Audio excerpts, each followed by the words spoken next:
মধ্যাহ্ন বন্ধুরা। আমি আবার উপস্থিত হয়েছি আমার রান্নাঘরের রান্না নিয়ে তোমাদের সাথে শেয়ার করব বলে। আজকে দেখো আমি কি কি রান্না করেছি।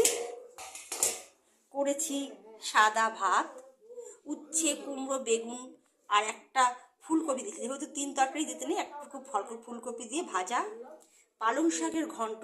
পালং শাকের ঘন্টটা খুব ভালো হয়, ছোট ছোট আলু কেটে আদা বাটা দিয়ে নামাতে হয়।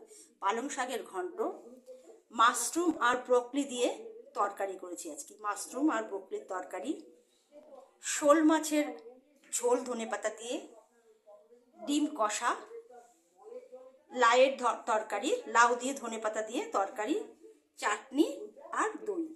আজকে আমার রান্না হয়ে গেল। পালং শাকের ঘন্ট, বড়ি দিয়ে ছোটো ছোটো আলু কেটে আদা বাটা দিয়ে পালং শাকের ঘন্ট, উচ্ছে ভাজা, ডিমের কষা, শোল মাছের ধনেপাতা দিয়ে ঝোল, ব্রকলি দিয়ে তরকারি, মাশরুম দিয়ে তরকারি, ধনেপাতা দিয়ে লাউয়ের তরকারি আর চাটনি, দই। তাহলে আজকের মতন টাটা, আবার সন্ধ্যাবেলায় তোমাদের সাথে দেখা হবে।